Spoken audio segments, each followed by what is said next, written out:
사람은 어머니 뱃속에 있을 때도 어머니 탯줄과 연결이 되어서 10달 동안 자라게 됩니다.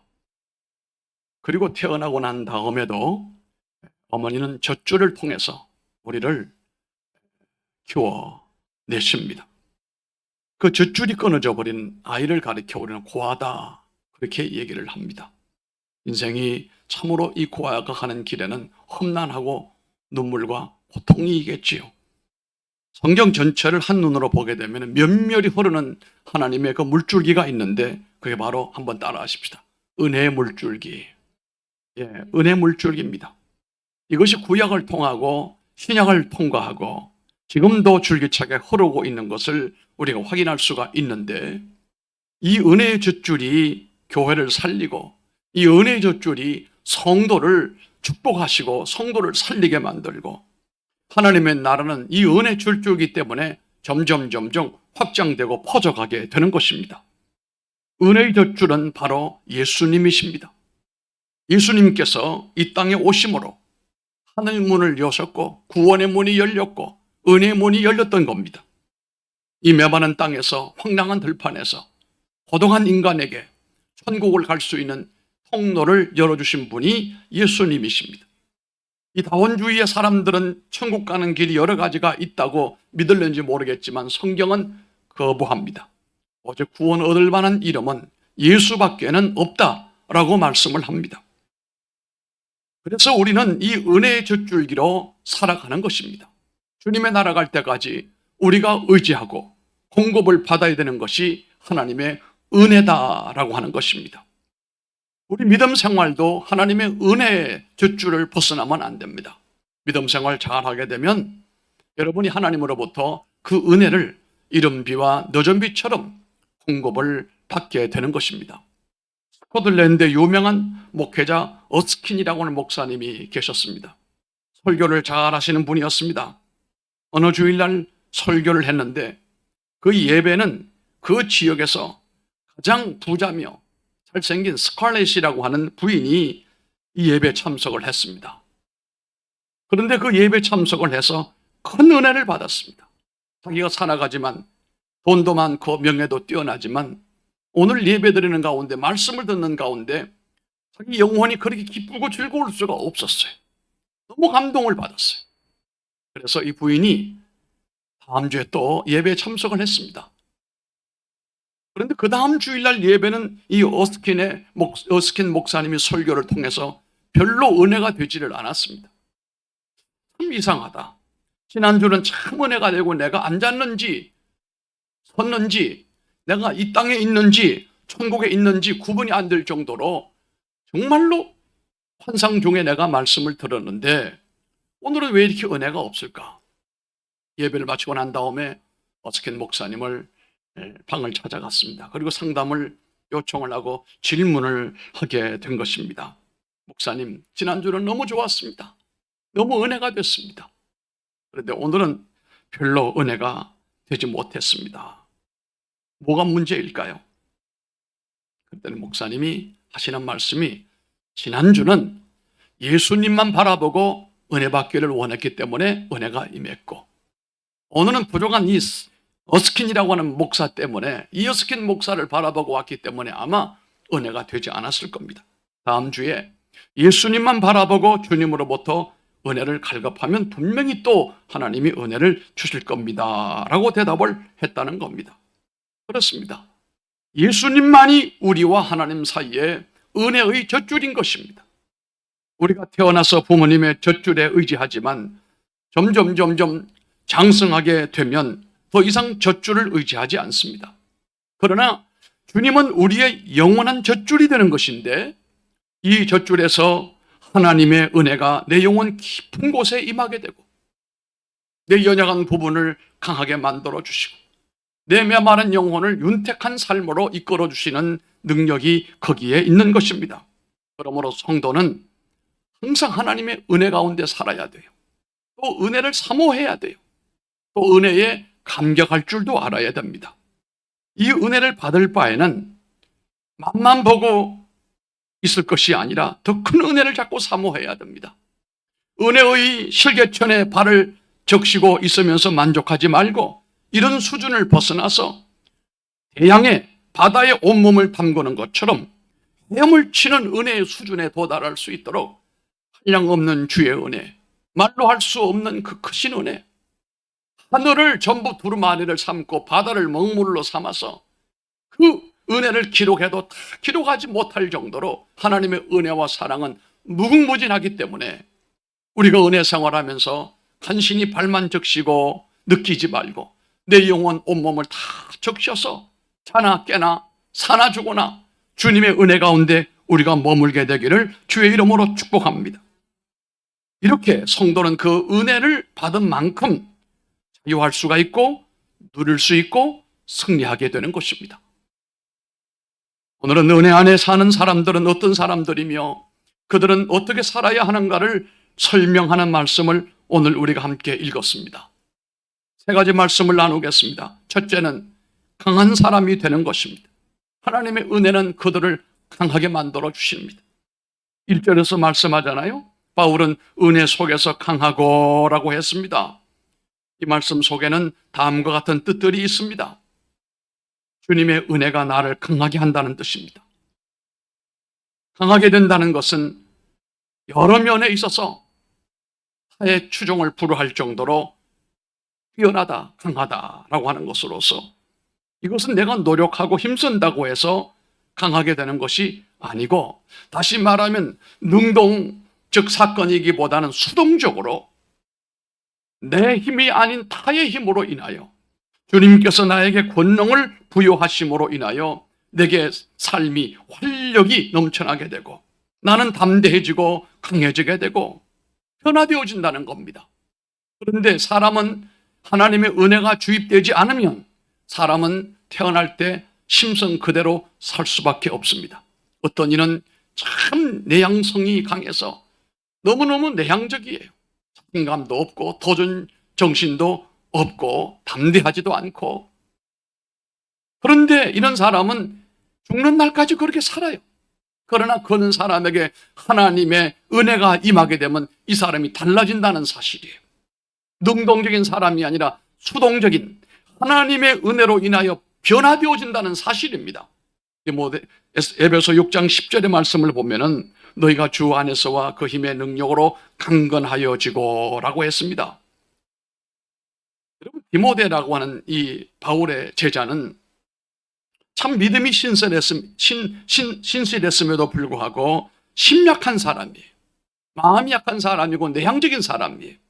그래서 교회를 목양하고 사람들을 이끄는 일에 아주 많은 어려움을 겪었습니다. 아니, 내성적이고 사람들을 이끄는 지도력이 그런 약한 분이었어요.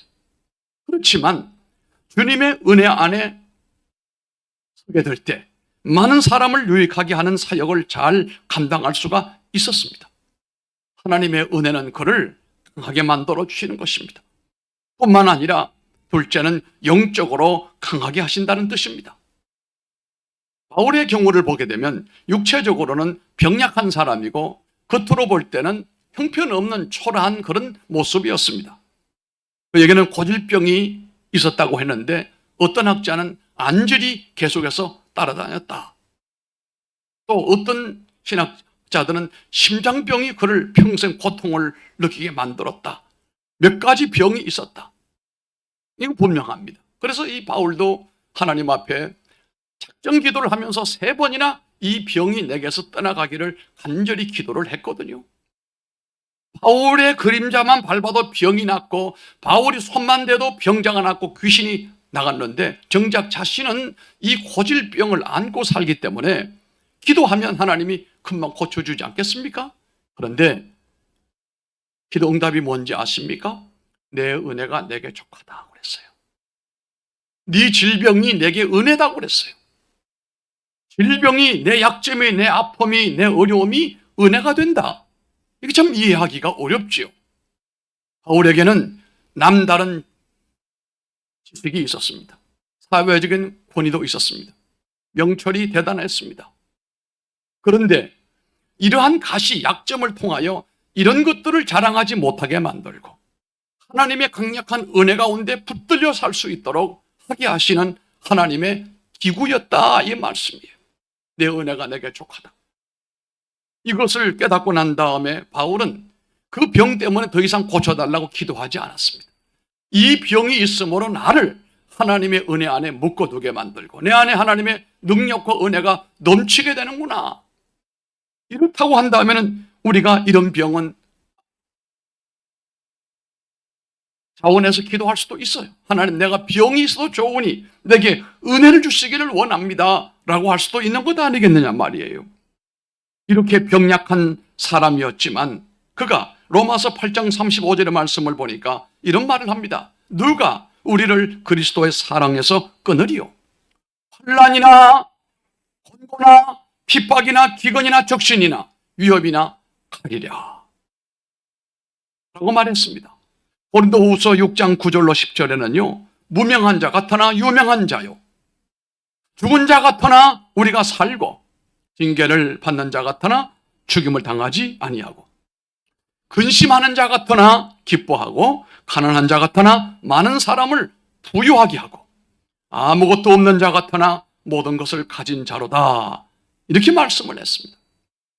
하나님의 은혜를 받으면 내가 가지고 있고 내가 지니고 있는 가지고 이것만 가지고 우리가 살 수 있게 하지 않습니다. 하나님이 더하여 주시는 것으로, 하나님이 부어주시는 것으로 마음껏 주의 일을 하고 마음껏 주님의 영광을 위해 살게 하시는 것입니다. 여러분들에게도 세상의 약으로 치료되지 않지만 그렇다고 죽을 병도 아닌 아픔이 있습니까?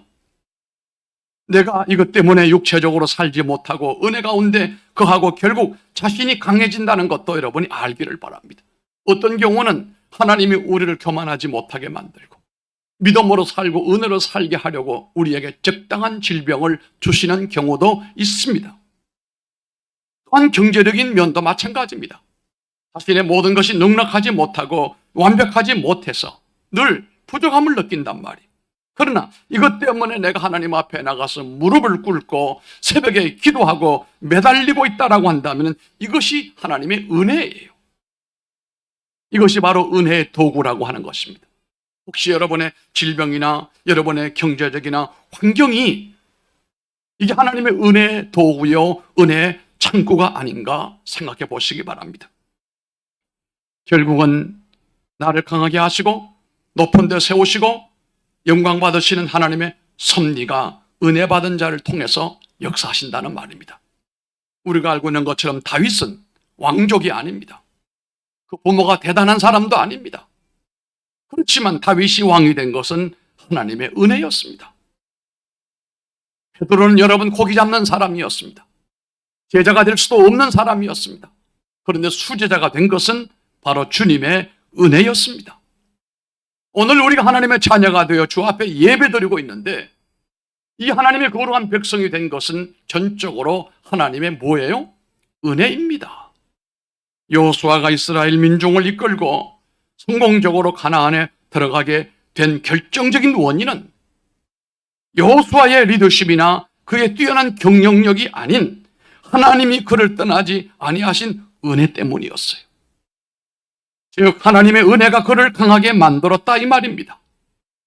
여호수아 14장 10절로 12절에 보면은 갈렙의 용맹성이 드러나는데요.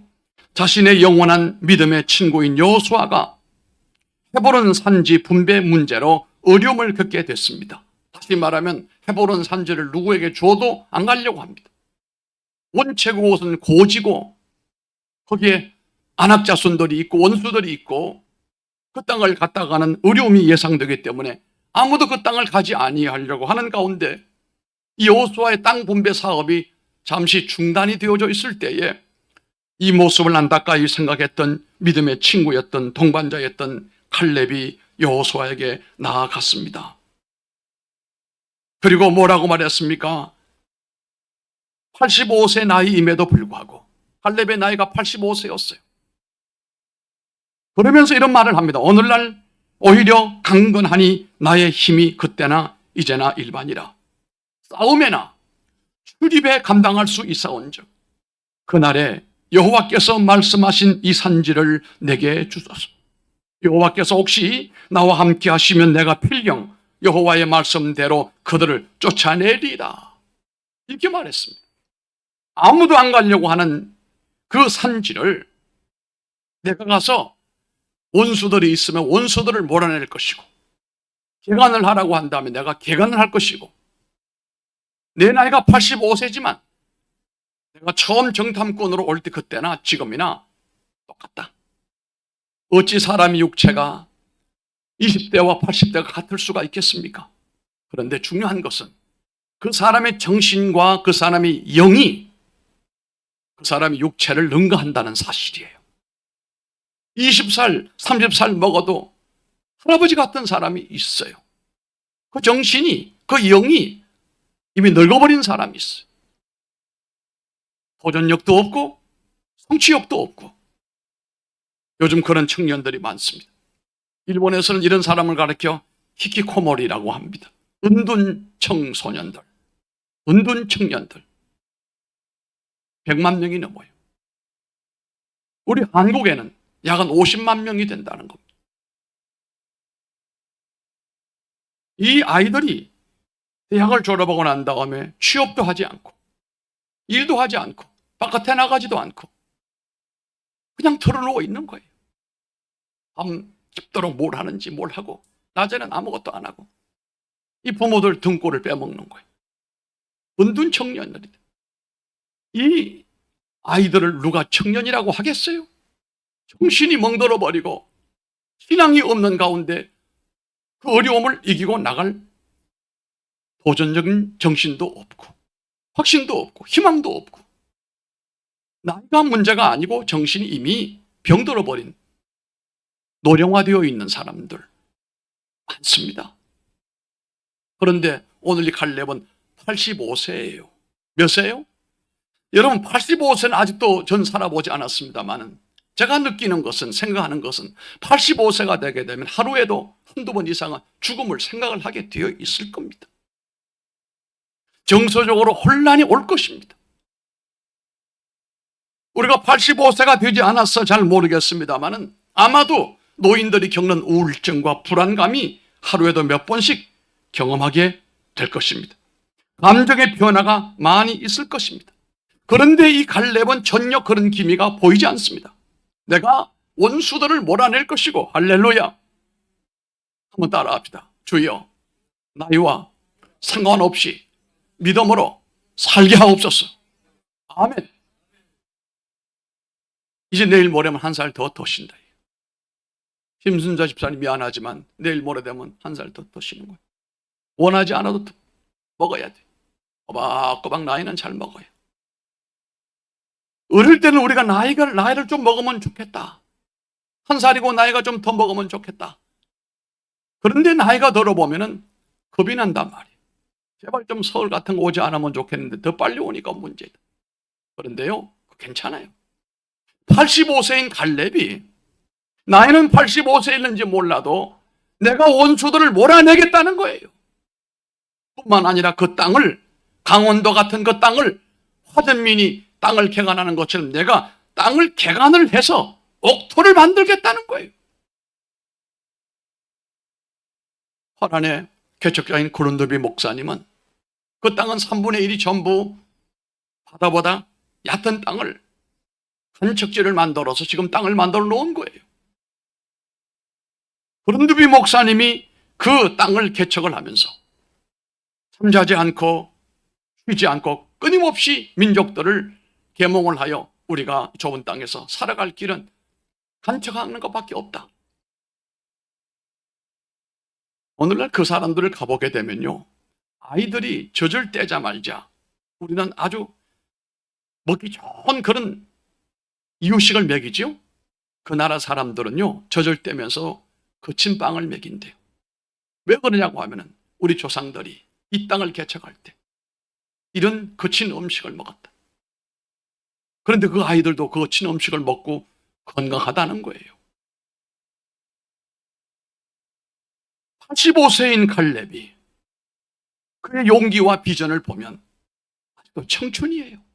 청년이단 말이에요. 세상이 혼란하고 염려근심이 많다고 해서 여러분의 믿음의 용기와 꿈에 또한 비전이 약해지면 안 됩니다. 여러분의 삶의 환경이 녹록하지 않다고 해서 불안해하면 안 됩니다. 담대하시기 바랍니다. 하나님의 은혜가 함께하면 부모가 도와주지 않아도, 부모 유산이 없어도, 내가 많이 배우지 못해도, 환경이 힘들고 어려워도 하나님은 내게 길을 여시고 영광을 받으실 줄로 믿습니다라고 한다면 그렇게 될 것입니다. 바로 여호와께서 함께 하시는 은혜 때문에 갈렙은 85세지만 그 일을 넉넉히 감당을 했습니다. 은혜 안에 있을 때 내가 일하는 것이지만 나의 일을 통하여 하나님의 능력이 역사된다는 겁니다. 나는 믿음으로 시작을 했는데 그 믿음 배후에 하나님의 손이 움직여 역사한다는 말이에요. 두 번째는 이 은혜로 사는 사람은 충성된 사람이에요. 하나님의 은혜 안에 있는 사람은 충성된 사람이라는 겁니다. 2절의 말씀입니다. 바울이 말합니다. 내게 들은 바를 충성된 사람들에게 부탁하라. 저희가 또 다른 사람들을 가르칠 수 있으리라고 했습니다. 내가 은혜 받으면 그것은 나의 말과 행동으로 다 묻어나게 되는 것입니다. 주변에 영향을 미치게 됩니다.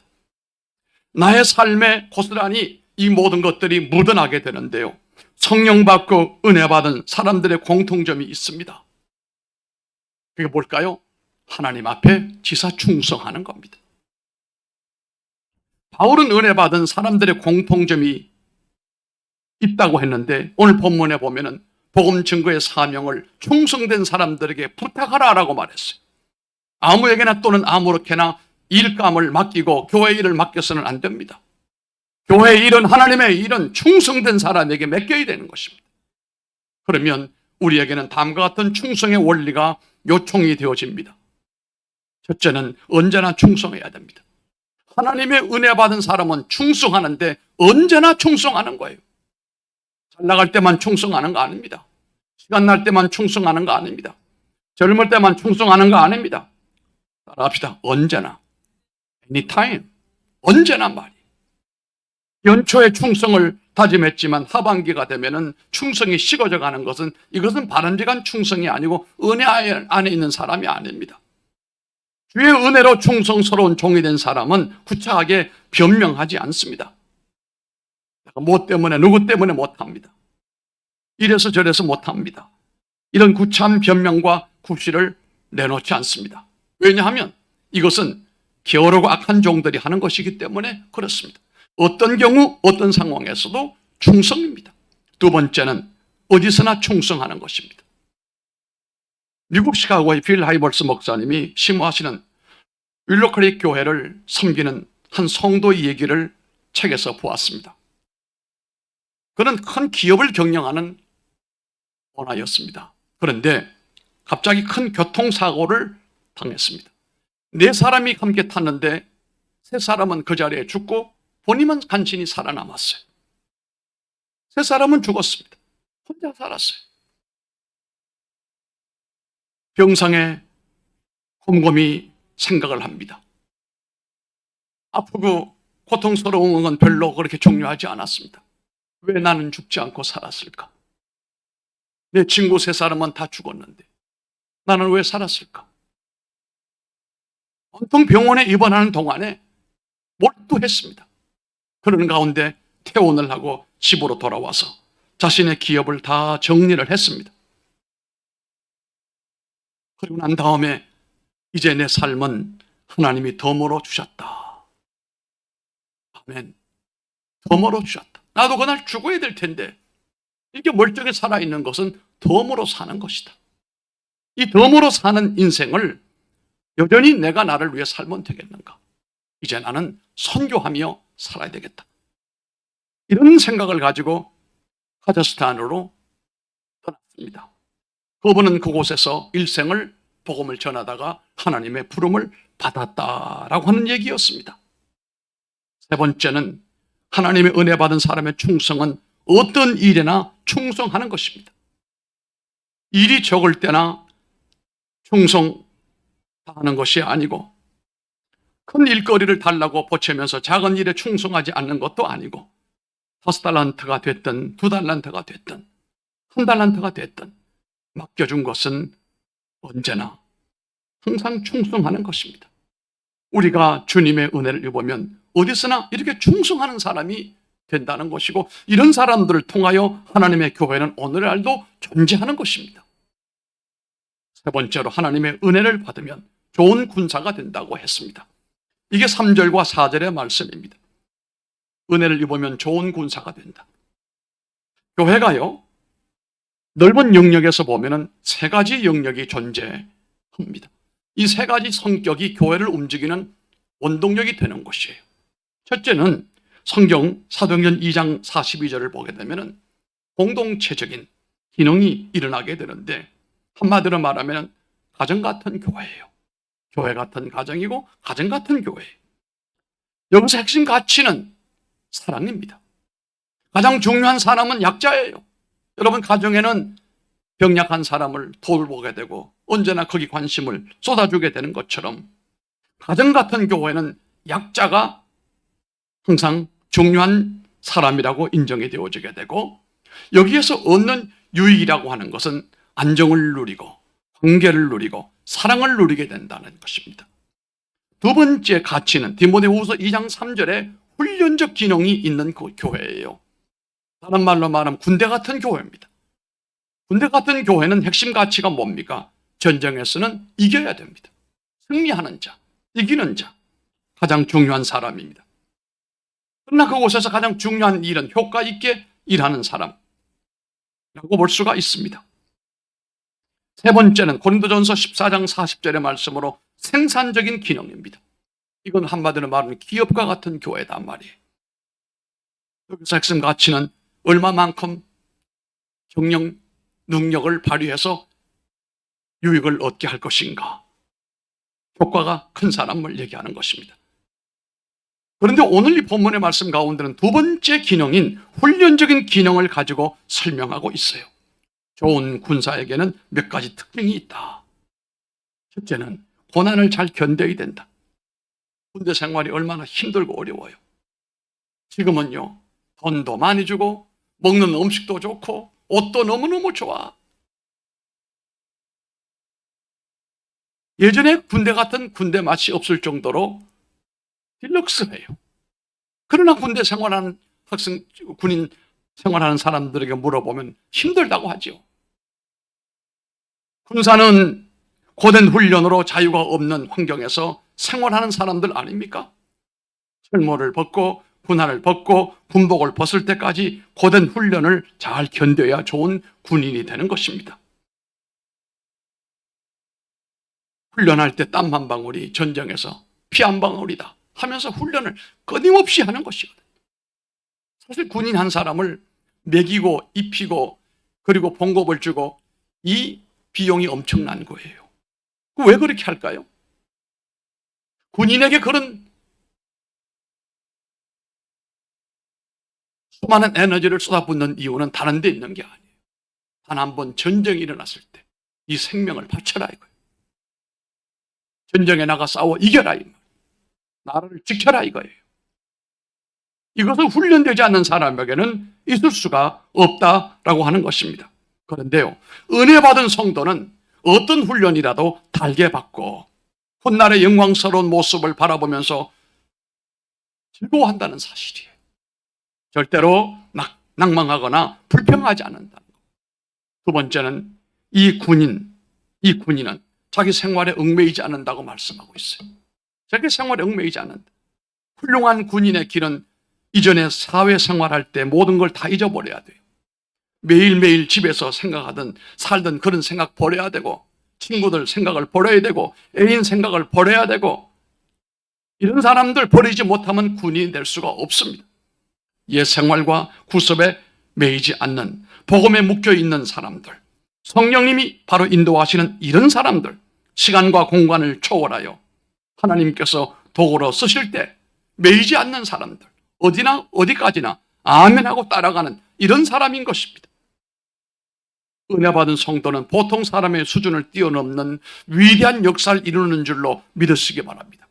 그 이유는 내가 하는 것이 아니라 나는 하나님의 역사에 온전히 헌신될 뿐이고, 은혜로 말미암아 하나님께서 날마다 위로부터 내게 은혜를 부어주시는 거예요.